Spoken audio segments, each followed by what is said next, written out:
Forrest Frank has had enough of the jokes at his expense. If breaking his back wasn't enough, the straw that broke the camel's back actually happened when worship artist Corey Asbury joined a growing list of Christians who mocked the situation. Forrest voiced his displeasure, but the two have now reconciled for the world to see. It's a great lesson in forgiveness, but there is something more to this story, and it speaks to the danger of a culture dominated by its feelings, and that's what we'll talk about on the show today. Welcome. My name is Uberman. Don't forget to like, share, and subscribe today on the show. I want to try to give Christian commentary on cultural events because we're living in an age of bad ideas, and the only cure for bad ideas are good ideas, and the best ideas are found in God's holy word. Before I do that, I want to make sure that you know that today's show is sponsored by our friends over at Sweet and Savory. Sweet and Savory is your online or in-person cooking class experience that you don't want to miss.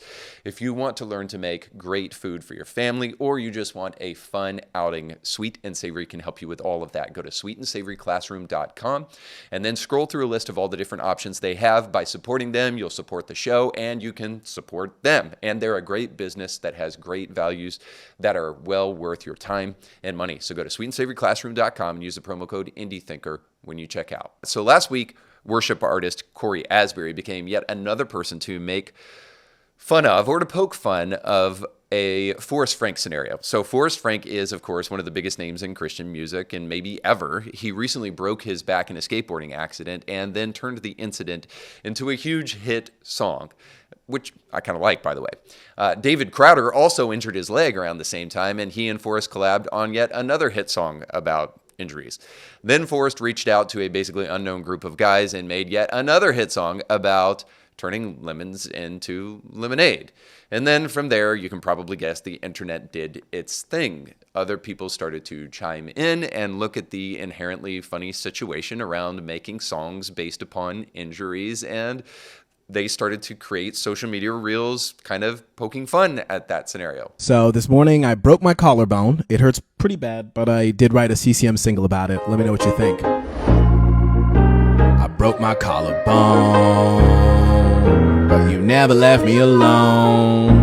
That's when worship artist Corey Asbury stepped on a rake, and it was one too many responses for Forrest, and he had this to say about it. Everyone has tagged me in this video of Corey Asbury. Apparently he got injured as well. So I just got home from the hospital, and honestly, the meds are starting to wear off. A little trigger warning, but here's the video. What's up, guys? I'm on the table getting a vasectomy. So we didn't plan this, but you know, my boy Forrest, he turned lemons into lemonade, and so I figured I still got use of my hands.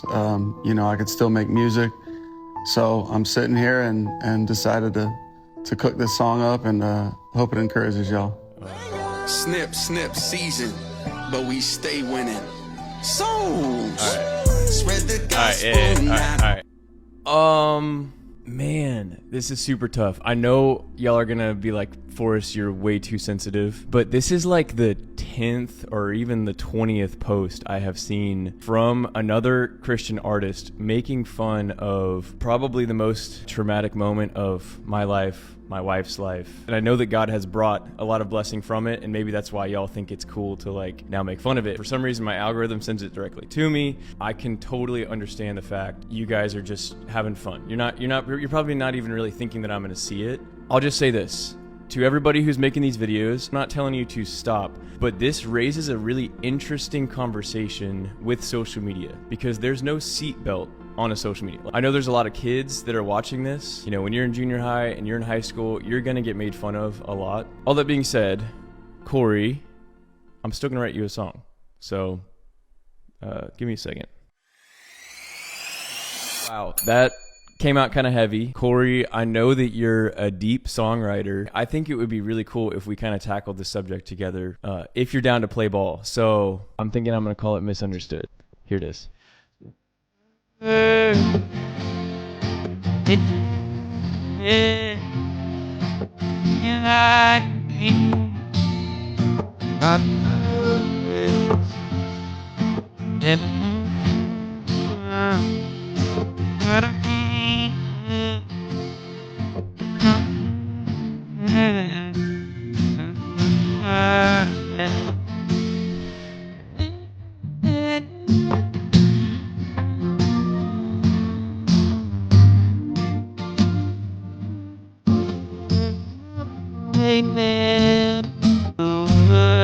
Okay, before I show you kind of the aftermath of all of this, I want to just address a minor pet peeve here.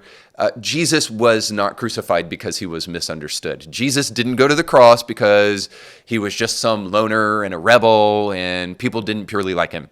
No, Jesus went to the cross because it was God's preordained plan to atone for the sins of sinners by a sacrificial offering. Now, that's why Jesus went to the cross, right? It's kind of a problem to suggest that Jesus was just misunderstood. And if we would just understand him right, then we wouldn't have to crucify him. Now, pushing that aside because it is a minor detail, an important one, but a minor detail to the ultimate story here. So Corey then responded to Forrest, and he apologized for what took place, and then Forrest responded to that apology. You'll see that here. Thank you, Corey, for being honest and real. As someone who has come across your content a lot, I'll admit I am someone who has looked at stuff you've posted and been like, what's up with this dude? I'm not saying I'm better. I have kind of this one-track mind of like, I used to be lost, and then Jesus saved my life, and I'm going to try my hardest to dedicate every iota of energy towards sharing that, and especially on social media, because I'm like, okay, people are following, and so I want to protect my flock. I want to protect their eyes, their ears. Lost people are watching, and that's just kind of the stance that I take. So I had made this post, but I was sitting back and I wasn't going to post it because I knew that it wasn't going to be necessarily a good look, and I had actually decided that I was going to delete it. And then Corey had actually reached out to me and said, hey man, I saw my post is going kind of crazy. My team is reading through some of these comments, and if you're offended by it, let me know, I'll take it down. So I responded, I'll just put like a screenshot of it up here. I was like, dude, thanks for reaching out. I gotta be honest, these type of posts, I don't really sit right with me. I was kind of owning the fact that like, hey, maybe I'm sensitive. And what's tough is, as a believer, I signed up for mockery. I signed up for mockery from the world, and I signed up for unity with my brothers and sisters in Christ. Vastly, what I've seen is crickets from the world and mockery with my brothers and sisters in Christ. I know people are watching this and they're like, yup, I've seen it. Like, I saw one video and it was like a girl praying, and she kept using a bunch of filler words. The Christian community is clowning this girl for praying. Like I said, there's no seatbelt on social media. So anyways, yeah, Corey had reached out to me. So I was just like, hey, do I have your permission to post this video of me reacting to your video? And he was like, yeah, bro, I mean, I did what I did, and feel free to do your thing. So I posted that. Here's the interesting thing, guys. He had like 5,000 comments on his page, just like, yo, you're the worst. And what's crazy is I didn't know his story, and you don't know his story. So we've been on the phone, and I've gotten to hear this guy's story, and within a few seconds, I felt resolution. 10, 15 minutes, I'm like, I think I have a new best friend. 3 days ago, I literally have goosebumps right now. Corey, I'm crying right now. I'm literally crying.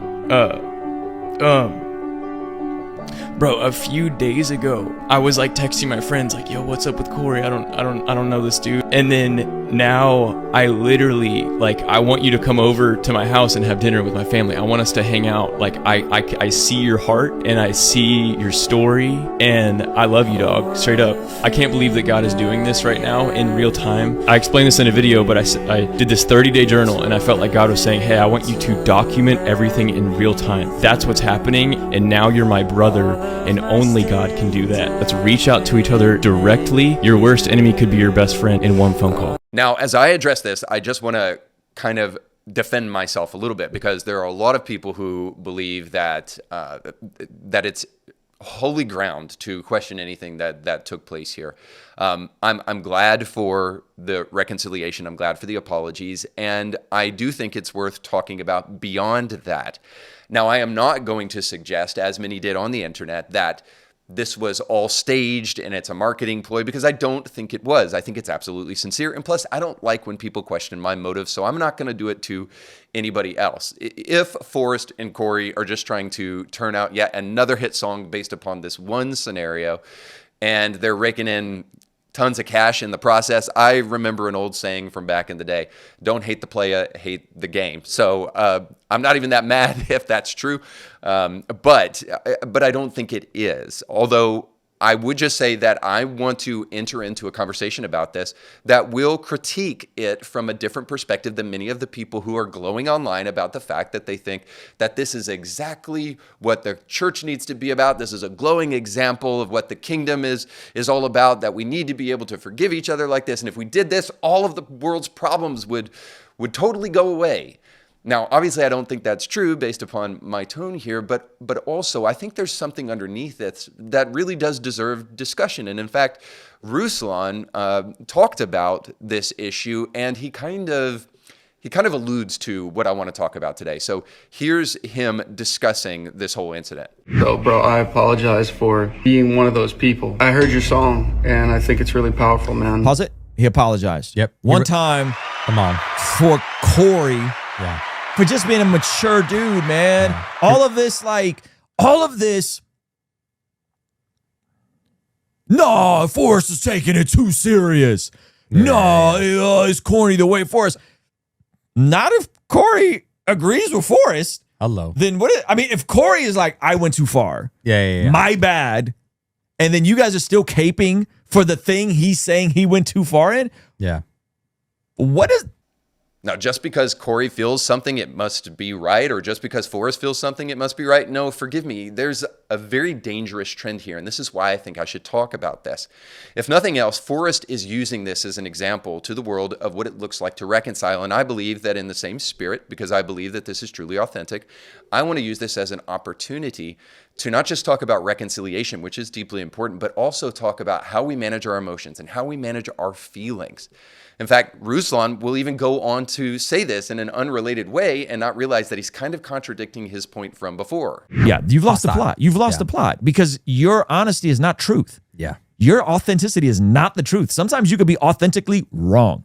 Sometimes you could be authentically and honest and misread the situation. Mm-hmm. So you mean the truth trumps our feelings and our desire to be honest or authentic, whatever that even means? Yes, we need to talk about these things, and we need to talk about the truth on as many sides as we possibly can. And so there is a truth underneath all of this that I think is deeply important. And that truth is just simply this, that you cannot be spiritually mature unless you are emotionally mature. And let me remind you about something. I think Forrest is being a little sensitive based upon the circumstance.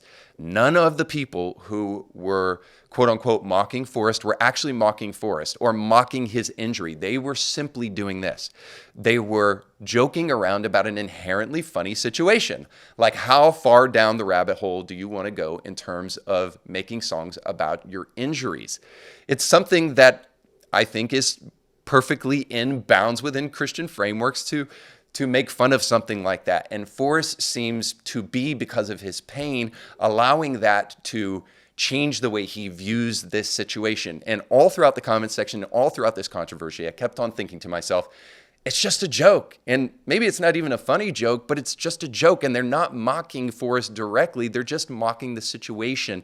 And I think that this is something, because of that we need to discuss. So yeah, I think we can talk about reconciliation and forgiving people and being forgiveness centric, regardless of whether or not you hurt somebody intentionally or unintentionally, or if their pain is legitimate. I think we should be apology forward as Christians, but it also deserves some conversation to talk about whether or not we are being led by our emotions, and if a modern tendency to treat our emotions and our feelings as rationally authoritative is actually a really healthy thing. And I think it isn't. So we have to be careful before we get offended by something. We have to be careful before we let our feelings and our emotions dictate something to us that may not be true. And I know I'm stepping on holy ground here, suggesting that a person's feelings may not be epistemically authoritative and we might have to question them. But here's why I think we should. And the first reason is because offenses and living in pain is often something that can break fellowship. Now, it didn't here. I'm very happy that these two made up and they apologized and all of that stuff, and I'm grateful for that. But very often, when you're easily offended, the situation in the scenario doesn't end up like this. And here's why.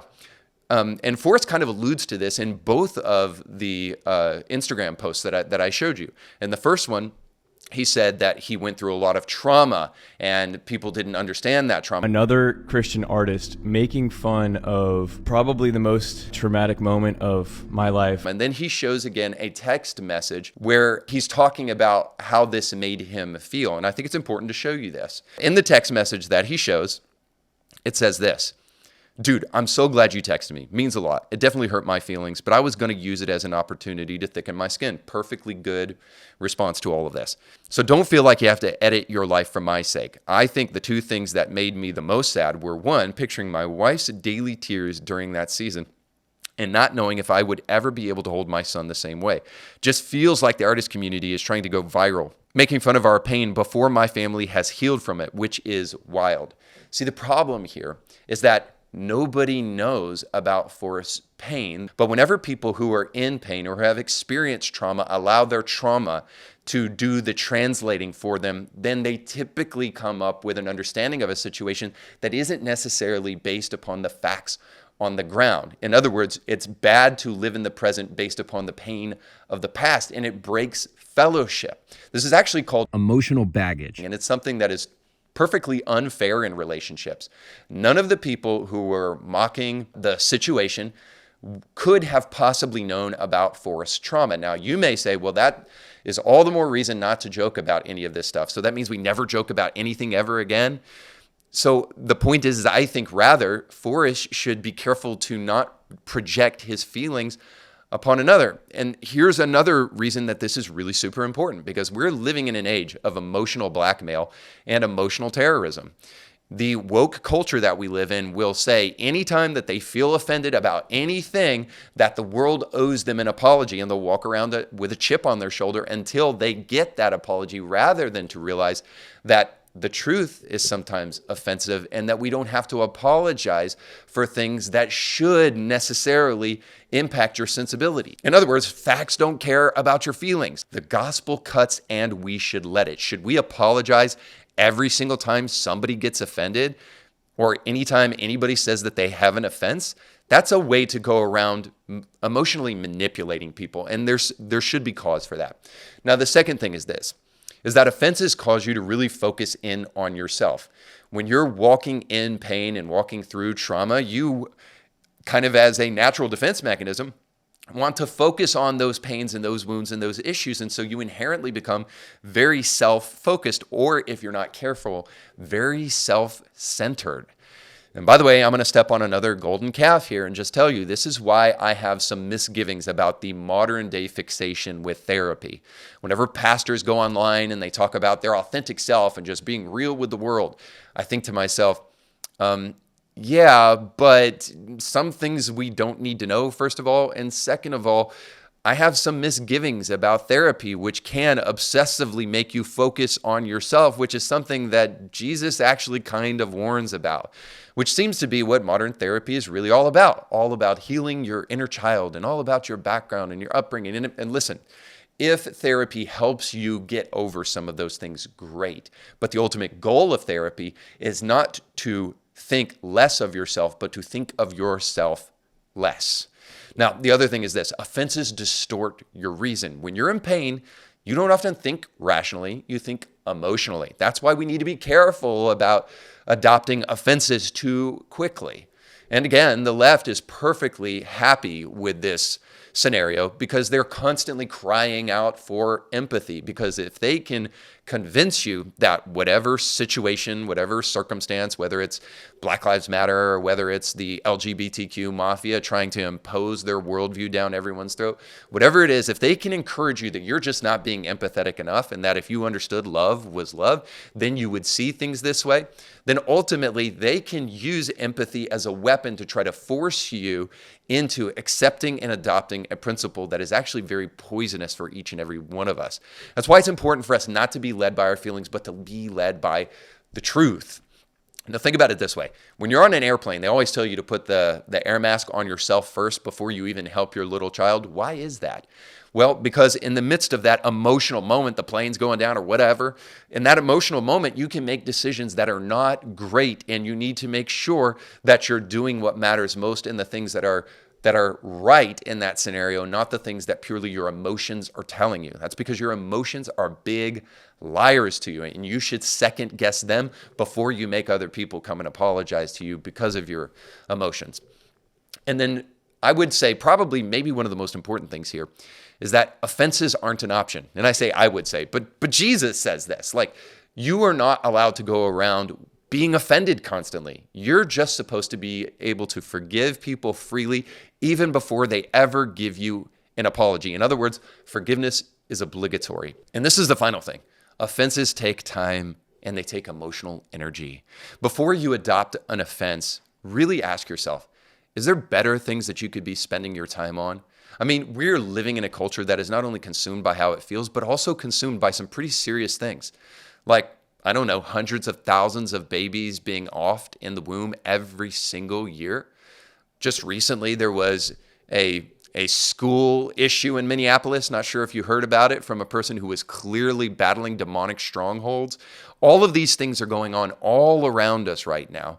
And it's important that the church actually not be so consumed with petty infighting that we forget that the world around us desperately needs us to be on our A game. Now, you might think that some of this sounds like sound advice, but I assure you, it's more than that. Proverbs 29:11 is what this really all comes from. And Proverbs 29:11 says this: a fool vents all his feelings, but a wise man holds them back. I can't think of a more countercultural verse for our age in which we live right now, which is the only reason I wanted to talk about this. Your feelings should not dominate you. You should not be led by your feelings. Have your feelings. I'm not encouraging you to be a robotic sociopath like myself and not care about feelings whatsoever and to never cry, which isn't true. I cried once when I got some dust in my eye. But I am encouraging you to take the posture of Scripture and to make sure that if you adopt an offense, that you do it very, very carefully and very, very sparingly. I can't help but believe that our church would be much better if we didn't go around constantly worrying about how we feel about a situation and, more importantly, picking up the truth. And I think with a little bit of wisdom and a little bit of time, Forrest Frank will look back on this situation and maybe even look on it with a little bit of regret over the way it was handled. All right, thanks so much for watching. Don't forget to like, share, and subscribe. If you got anything from this episode, I'd love to hear from you down in the comments section. Would also love for you to become a subscriber. You can support the show this way, but also you can support your indie thinking journey by gaining access to exclusive perks, movies, ebooks, documentaries, and so much more by going to indiethinker.org/support. Don't forget to check out the sponsors down below in this podcast, but most importantly, go with God.